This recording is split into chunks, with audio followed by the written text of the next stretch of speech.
Hi everyone, it's James here. Welcome back to the channel and the final instalment of my series, my top 50 US songs of all time. So I started this before Christmas and it's turned into a bit of a mini epic really, but we got there in the end. So I really badly wanted to try and get Neil Young into this list, but of course I can't do because he's Canadian, not American. But the next best thing I could come up with for Neil was a track from Buffalo Springfield. This is Retrospective, which is a compilation album. And the one I'll mention is the track On the Way Home at the end of side one, which is just an absolutely fabulous tune. I can get it in there because obviously Buffalo Springfields were not really a pure Canadian band, and the guy that sang the track, Richie Fury, was from Ohio, I think. So he definitely does not qualify as a Canadian. He's definitely an American. But that's a great track. It's kind of short and sweet, great production, bit of kind of blue-eyed soul really coming in. I've always loved that song. So yeah, On the Way Home by Buffalo Springfield. Coming in at number 9, Stevie Wonder. Nearly chose Superstition, but I thought that was a bit of an obvious choice. So from his great masterpiece album, Songs in the Key of Life, I thought I would go for the opening track actually, Love's in Need of Love Today, which is a very long song. The first time I heard it, I just couldn't believe how great it was. It goes on for, I'm not sure how long, probably about 6 or 7 minutes, and it just rolls on. It's just beautiful. There's no verses or choruses as such. It's just this free form, fantastic arrangement and production, and just, what a great way to start a legendary album. So I had to have that in. Bit of Stevie Wonder coming in at number 9. Coming in at number 8, finally get to Steely Dan. Wanted to keep these guys quite high up in the list, which is why I've not mentioned them so far. And I kind of scratched my head a little bit about which song I was going to put in for Steely Dan, but in the end I went for the one which I think I probably have played more than any other, and it's from the album The Royal Scam, and it is the second to last track, Haitian Divorce, which is a very, very endearing and funny song about a honeymoon gone wrong, really. And Donald Fagen just gives the most fantastic vocal performance, just so laconic, slightly sarcastic.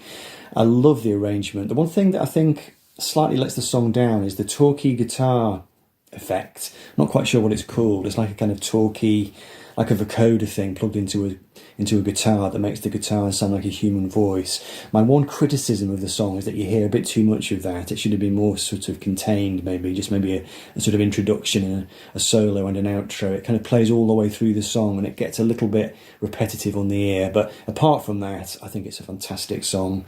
Steely Dan at their best, really. I think the album that they did just before Asia, where things went a little bit wine bar, shall we say. But that's a great album. I mean, I could have chosen the title track from that record, which is a great towering epic in their catalogue, but I'll go for that one, Haitian Divorce. Great fun. Okay, coming in at number 7, finally we get a track from Motown Chartbusters Volume 3, which I've said before many times on my channel, I think is the greatest compilation LP of all time.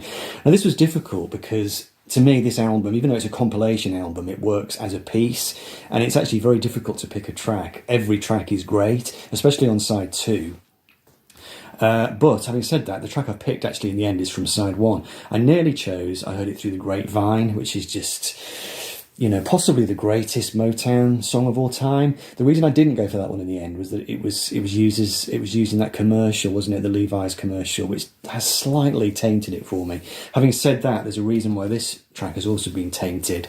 But the track I went for in the end was Dancing in the Street by Martha Reeves and the Vandellas. I played it again the other day. I streamed it on headphones while I was out walking, and I mean, it's just the most incredible adrenaline rush of a song. The production is just out of this world. It just sounds like the whole world rising up in joy and togetherness.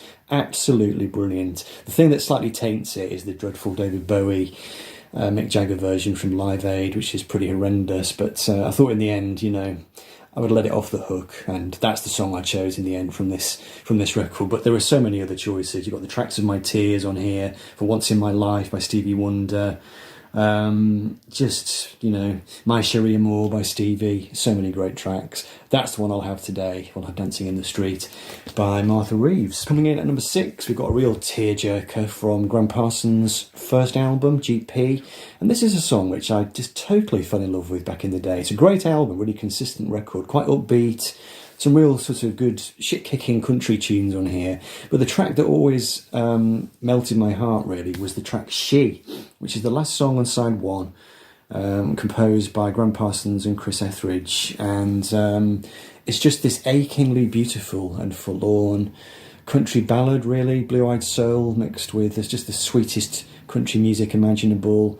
Heartbreaking story, just a wonderful pedal steel guitar in it, and it's just a sort of heavenly tune, really. Graham sings it amazingly well. It's just, to me, it's a real milestone in his career. Not particularly a song I don't think that gets talked about a great deal, and I suppose it does represent his softer side rather than that kind of upbeat rock and roll country thing that he pioneered. But I do think it's a marvellous song, so we'll have that. She by Graham Parsons from GP coming in at number 6. Coming in at number 5, and this was going to be either 1 or 2 tracks from this record.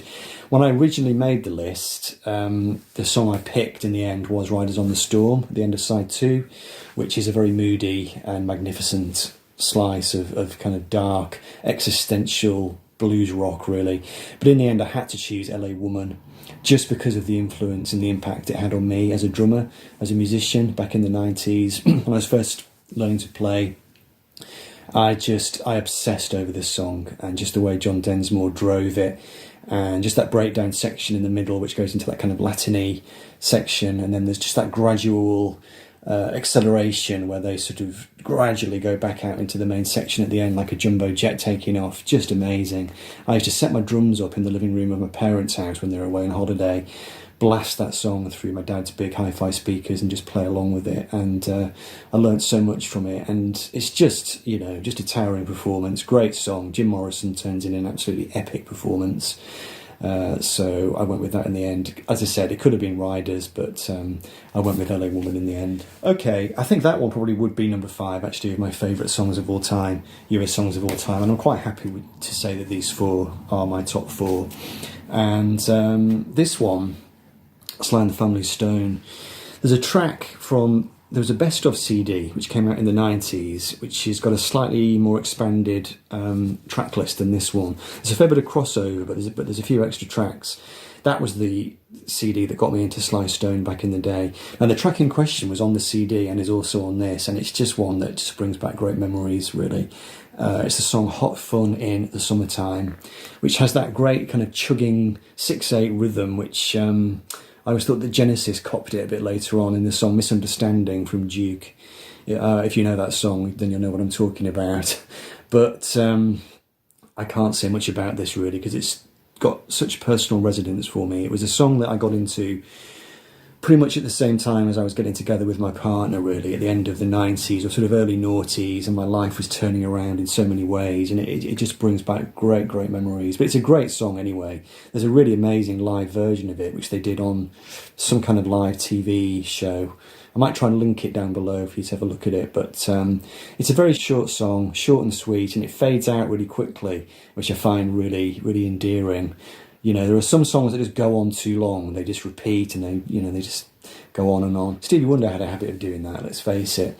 But this is a great example of a song which it almost fades out too quickly, and it just leaves you sort of wanting more. I think there's only one full chorus in the song, and the second chorus fades down, and it just makes you want to cue it up again. Hot Fun in the Summertime by Sly and the Family Stone coming in at number 4. Coming in number 3, had to have a track from this record, Simon and Garfunkel. Now, it could have been the title track, could have been The Only Living Boy in New York on side 2, which has become a huge favourite of mine in recent years.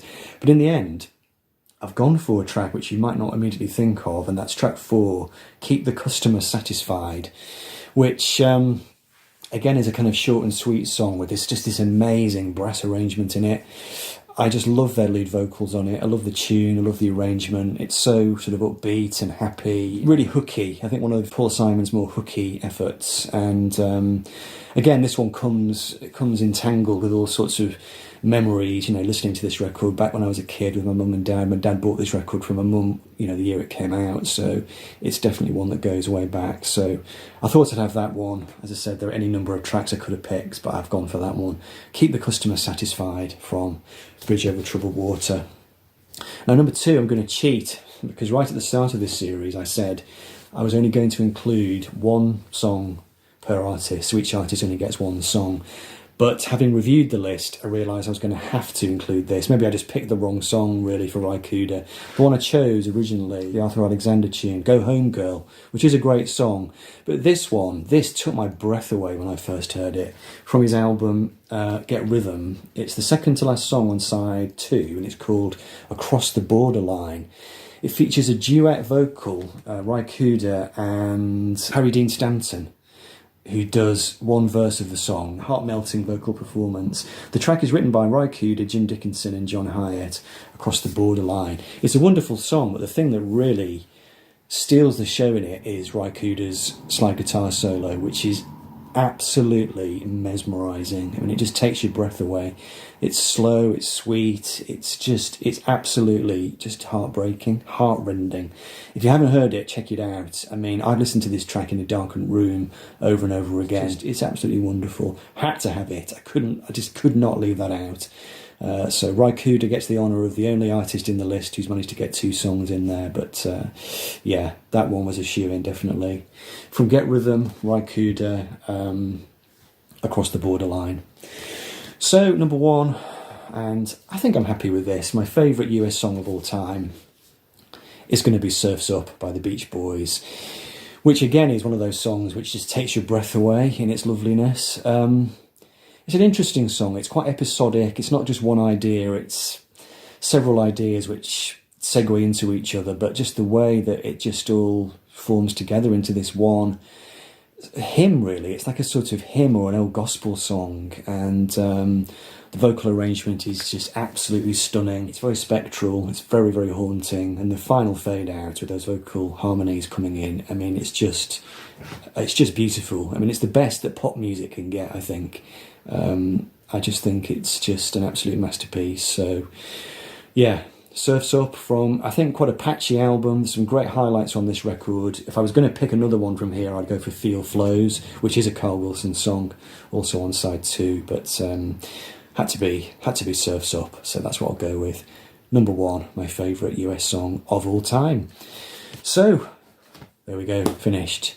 Thanks so much to everybody that's watched this series. Even if you only watched this one instalment, thanks. But if you've watched all of them, I take my hat off to you. And in the meantime, I shall take my leave and say bye for now. Take care. See ya.